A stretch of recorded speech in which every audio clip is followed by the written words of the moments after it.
Manchester City 1, Wolves 0, one step closer to Champions League qualification. Hey guys, welcome back to another video. It's Stephen here on Esteemed Kompany. Please give the video a like, please subscribe if you are new to the channel, and please celebrate. Take a moment to appreciate the brilliance of King Kevin De Bruyne and Jeremy Doku, of course. The Belgian connection fired City to yet another win. Currently sat on 64 points now.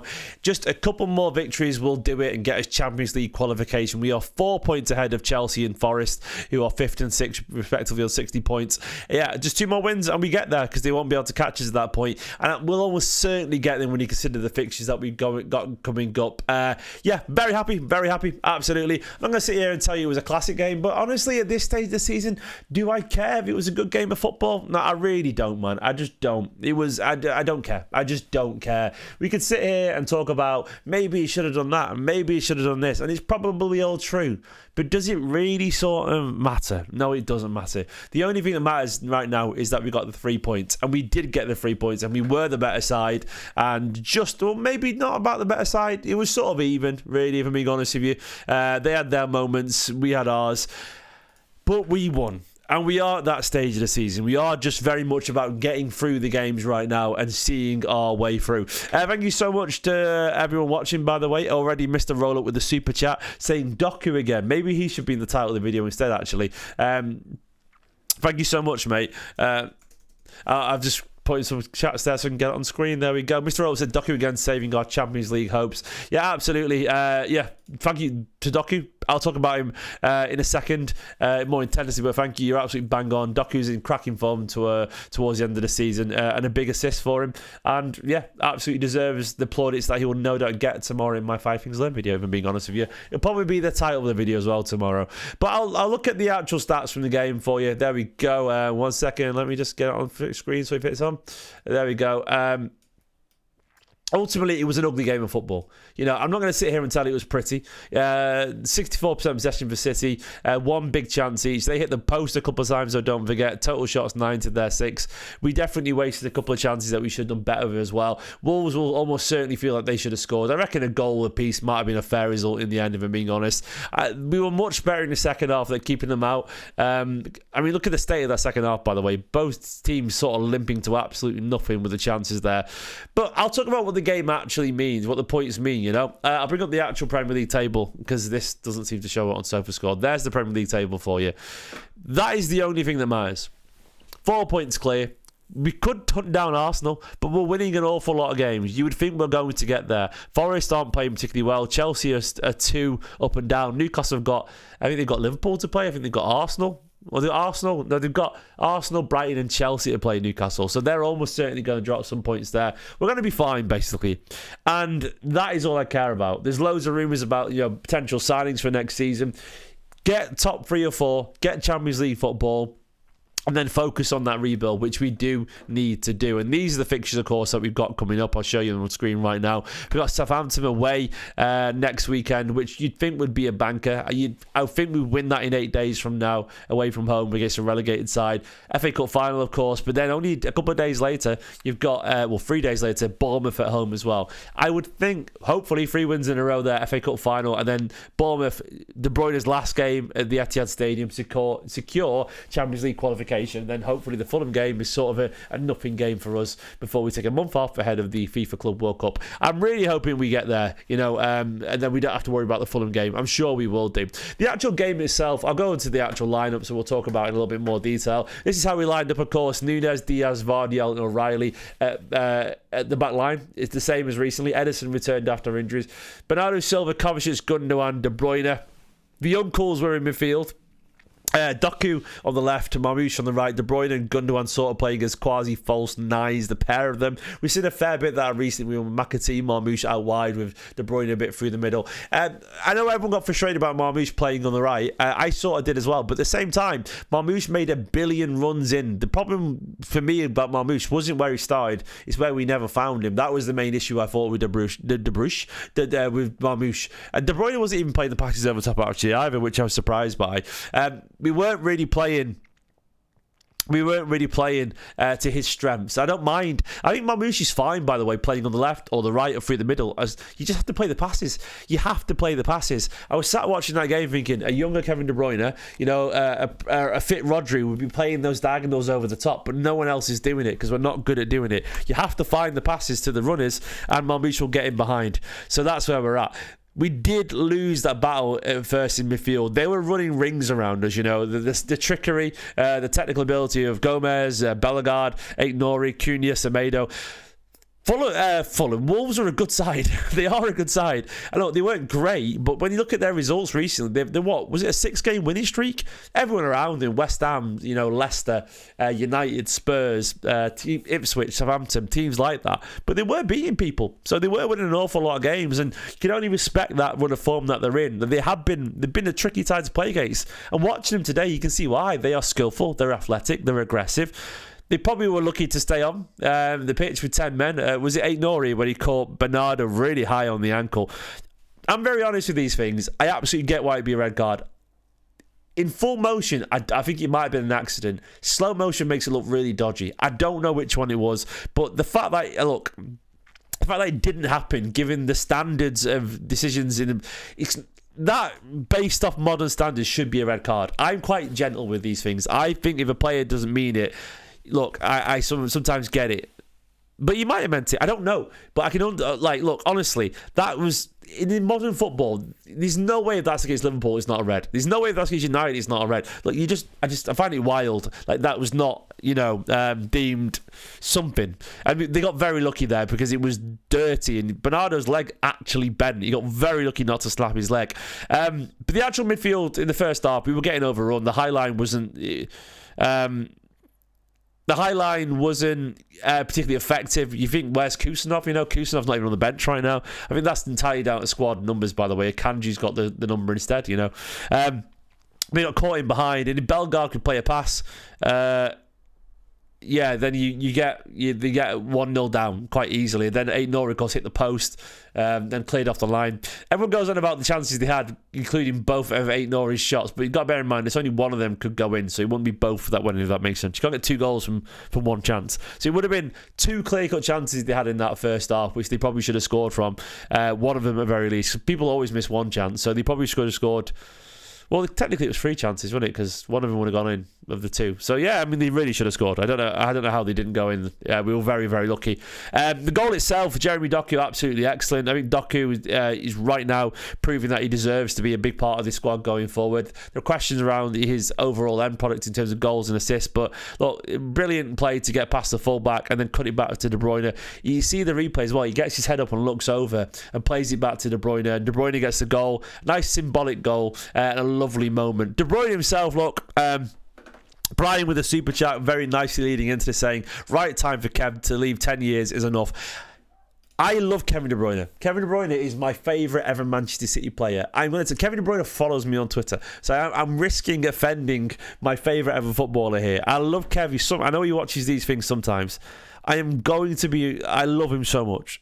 I'm just going to be totally honest anyway, because I always am honest. I still think it's the right time for him to go. I think Kev is great still. I think he is, and thank you so much, Brian. I agree with you. I think Kev is great still. But I think the best thing about Kevin De Bruyne, at his very best, he was special. I think he's a really good footballer still, but I think he's not the same as he was, where he did things that only Kevin De Bruyne could do. Like, Kevin De Bruyne once again would do a pass where I'd perb, like, how has he done that? Or he'd, like...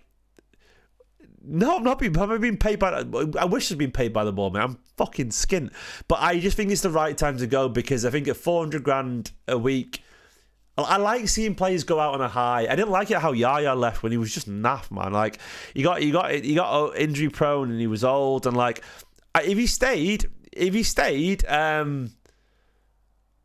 I'd be fine with it too. But I think it's nice seeing him go at a good time where he's still got something to contribute, if that makes sense.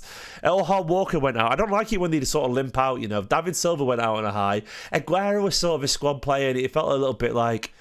It felt a bit painful watching Aguero just not really be that either anymore. And yeah, I didn't like it. Like... He has something to offer, but he is on 400 grand a week, and I don't really know if there would have been much of a deduction. And I understand at some point you've got to move on. And I also think it is likely he'd get injured again for an awful lot next season. And there's an argument around Florian Wirtz.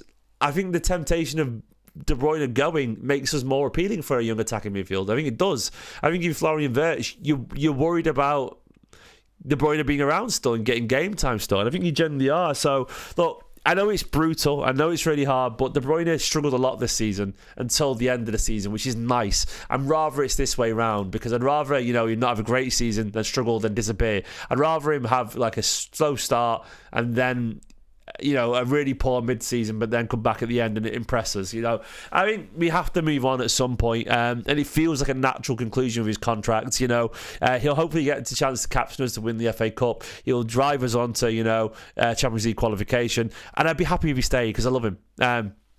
But I do feel it is the right time. It's nice just seeing him move on, by looking decent. But I don't think he looks like. It's hard to say this, but what made Kevin De Bruyne 400k a week special was that he did things that no one else could do, And I don't think he can do that anymore. I don't look at De Bruyne now and think he's unique and special. Like, I think he's brilliant, but I don't know. Maybe I'm wrong there. De Bruyne was talking. I think he's very good, but I don't. He's not. He's just. What I'm saying is he's definitely not. Like, yeah, as Fenway Cheap said, he's underhits passes a little bit more than he never used to. I think he looks a really good player. And if he was 20 years old, I'd be buzzing. But I feel like, this guy's got loads of potential. But he was special. And I think he's merely just very good. He said, we still got a job to do. It's a hard game today, but we found a way to win. So it's a good weekend. And now we can just relax a bit and see what others do. We know that it's been a tough year, but we're finding a little bit of a groove. We're winning games that we need to at the moment. So let's hope we can end the season like that. He said, I just try and play good football as I can. And obviously, I know I've got one game left at the Etihad Stadium, but I try to do my job like I've always done. I did that today, so I'm proud of what I'm doing and how it's supposed to be. So a lot of teammates have spoken to me and they think they're sad, but also I have to go. And I think they're sad also that I have to go. Sorry, not that I have to go. But sometimes it goes like this in life. But I think the way that performing like a teammate is how everyone should be supposed to be. Give everything and I want to win the game, so that's it for me. I don't know, unfortunately, about his future. No, I don't know yet. I think I've shown that I can still play here. Otherwise, I know what I'll do these last 4 or 5 weeks. That's it from my point. I don't know. I hope he doesn't stay in England aggressively. And also, by the way, Stevie Stuckey said Pep bought these players. Pep didn't buy those players, man. Like, Pep doesn't go out and buy Reece Cousinov and Gonzalez. Pep's nothing to do with that. This is a quick slight aside there. They've been bought by the director of football, and of course, they're part of the future. So, but these guys are for next season when it's all bedded in. I guarantee you. Guardiola's leaning on the experience now to get the job done. Then they'll move on and they'll get the young players to learn the scratches and they'll take over. It's just how it works, man. So yeah, but De Bruyne, yeah, it's fine. Gundogan is done. Gundogan's been pretty good recently. What are you on about, mate? Not great today, but largely he's been pretty decent. I've been more than happy with De Bruyne as Gundogan's involvement. In terms of everyone else, by the way, I thought Nico Wright didn't have his best game today. Nico he's a cracking little player, but I thought he was a little bit sloppy today. It didn't really happen for him. Very gung-ho getting forward as he likes to do, but I think he abandoned his decision-making a little bit today. Vardiel, Vardiel. No, I said Gundogan's been good recently. He wasn't great today. He wasn't terrible today, but I think he's been okay in general, Gundo, the past few weeks. But yeah, anyway, Nico Wright didn't have his best game. Vardiel was great when he stepped to left back.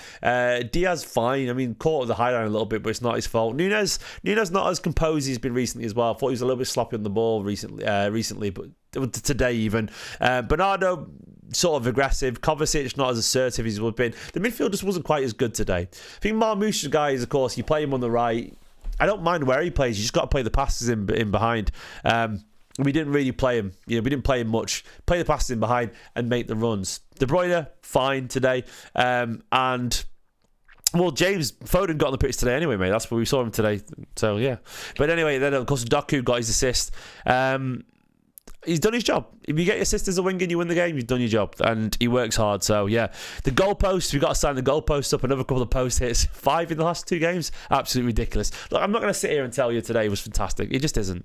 But I don't care. I made the realisation recently that Guardiola's not playing Gundogan and Bernardo and De Bruyne because he wants to play them because he loves them. No. It's not. I realize. I mean, it's not because he loves these guys. He's playing them because he thinks they're the ones who know how to play the system best right now. And I think that's actually true. I think that's true. If he had a bunch of 25-year-olds who knew how to play a possession-based system and be mature and hold on to leads and all that kind of stuff, I think he'd play them. But I don't think he does right now. I think Nico Gonzalez is learning from these guys. I think, Kusanov, well, he wants to go for Diaz. That's fair enough, man. He obviously wants to go for Diaz over Kusanov right now. I get that, even though I love Kusanov.